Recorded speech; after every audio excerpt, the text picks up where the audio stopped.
Hey there, everybody. I'm John Siskovich. I'm a farm manager over at Camps Road Farm in Western Connecticut, and I wanted to share with you today my QuickBooks categories, how I organize all the stuff when I'm tracking the finances on farm. Didn't just build this all myself. It was me and my partners, but just wanted to share with you so you have an idea of how you might be able to organize things for your farm.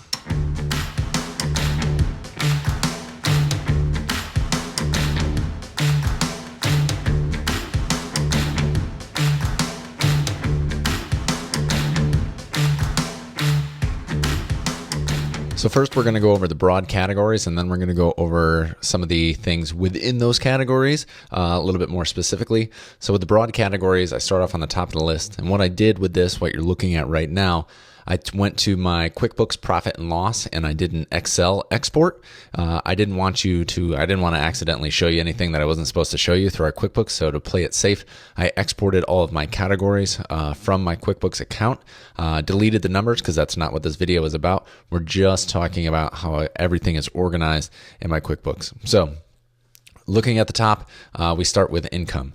With the income, that's any money that I make from something that I do on farm. And that seems pretty obvious. So yeah, it's pretty obvious. That's what income is. But I've broken it down into chickens for eggs, chickens for meat, sheep for meat, hogs, which would be our half pig shares and our quarter pig shares, pork, which is any of the cut up pork, vegetables, both greenhouse and non-greenhouse, miscellaneous farm income, event admissions, hops, cheese, and feed. I've resold some feed. We resold some cheese in the past. So anything that I have that I've made money from, that goes in the income area.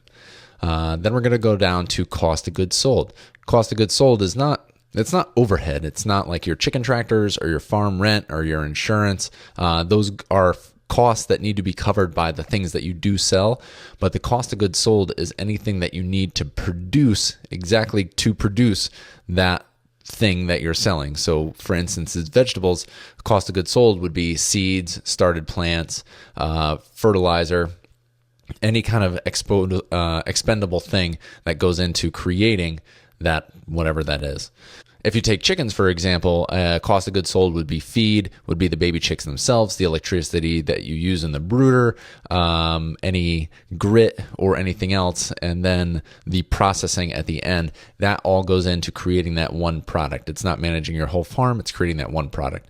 So that's what cost of goods sold is. And I just have that broken down appropriately so that any costs that go into that specific product are allocated to that product. And what you want to do with your income and your cost of goods sold is say that's what gives you your net per item. Is you take your income, how much money you made from it, and then you subtract the expenses that took to make that item, and then that gives you your net dollars per item, and it's that net dollars that you then use to cover all your other expenses on farm. So the chickens, the eggs, the vegetables, everything needs to pay for itself first, and then it needs to pay for the other things that you have going on farm. Those are all things that factor in to your long-term farm profitability, viability. So after cost of goods sold, which are related directly to a product, we move down to expenses. Now with expenses, those are anything that we need to, that's all the other stuff. If you're not tying the cost of you spending money on something directly to a product, then it goes into the expenses category. So in expenses, you have discretionary and non-discretionary. Discretionary is things like you go to the store, you go to Tractor Supply Company with your credit card, and you buy a few things. That's a choice you've made at the time to buy something that you may need for your farm. Non-discretionary would be things like your lease, your insurance, rent, mortgage, whatever those, where you have an outstanding debt to somebody or something or some institution. You have some kind of overhead that you need to pay for. That would be non-discretionary. We use discretionary for things like gas in the truck, that I may not use the gas all for one particular product. So it kind of goes into my general expenses that sometimes you just need to drive around. Maybe it's driving to the farmer's market, driving to do a deposit at the bank. That all goes in there. Tractor fuel, vehicle insurance, office expenses where we're like buying pens and paper and things for the office, printer, toner, cartridges, you name it. So all the other expenses that go into running your operation go then into expenses. We got it? We got it. So then at the bottom here, we have staffing and payroll. Now, there's a variety of different kind of staffing that we have here. We have to account for taxes, insurance. There's other kind of things that go in the overhead of having employees. And then we have different kind of employees where I'm one of the managing members, so I get paid differently, and that comes out through a member guaranteed distribution. But then we have contract labor, and then if you have employees, there's a 1099 versus the W-2, W-4 crowd, and all of those have different allocations. This is why it really makes a lot of sense to have an accountant, because I can't keep all this stuff straight. If you think I did all this by myself, you're freaking crazy. There's no way. Having a tax professional, somebody who knows something, not just some guy on the internet on YouTube who's telling you how to do this, but if you're serious about having that business, having a good accountant who knows agriculture and who gets this stuff and is willing to work with you is super valuable. They'll pay for themselves 10 times over through the course of the year and then through the course of the life of your farm, because stuff like this can come back to really bite you in the butt if you're not careful.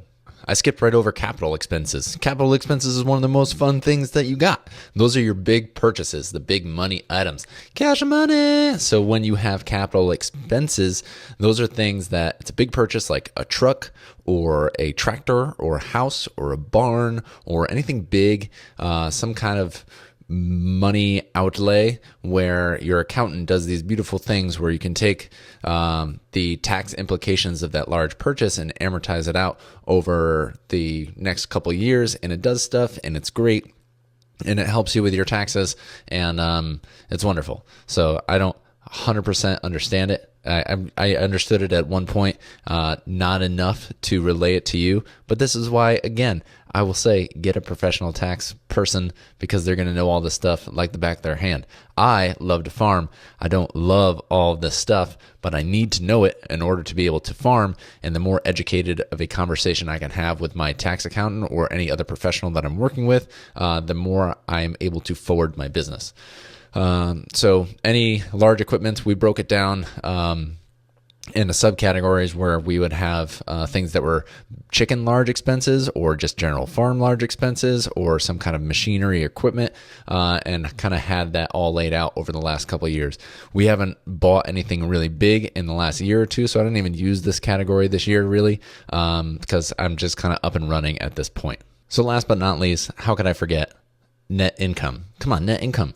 We started all the way up at the top, and we got some income from selling some stuff that we produced on farm. Then we went through cost of goods sold for what it cost us to produce that stuff, and then the net income that we got from that after cost of goods sold, we used to pay our expenses and buy some stuff and pay our staff for doing all the lovely jobs. And we get down to net income, which is your final number. This is the one that matters the most, because it's how much money you have at the end of the day to either pay yourself or to put away for investing for something in the future, or just make sure you have a cushion in case hard times come, or you're saving up money to get you through the winter. Whatever the case may be, net income is the conversation that we all need to have in the farming community on, all right, we know we can gross this much per acre is like the new fancy thing to say, oh, we gross $100,000 per acre, or $200,000 or $500,000 or $1 million per, whatever. But what is the net income at the end of the day? And we all need to work on making sure that the bottom line is reasonable for people who are farming. Now, if you want to see all these categories spelled out, I have them on my website, on the blog. If you go to farmmarketingsolutions.com/blog, it's probably one of the more recent posts if you're watching this when it came out. Or this is organized and you can find it easily if you go to fixmy.farm, fixmy.farm. It's part of the Fix My Farm series. And that's it. Those are the links. Go check it out. Thanks for stopping in and watching this video. And until next time, I'll see you in the office. Love that winter work. Boom, boom, boom, boom.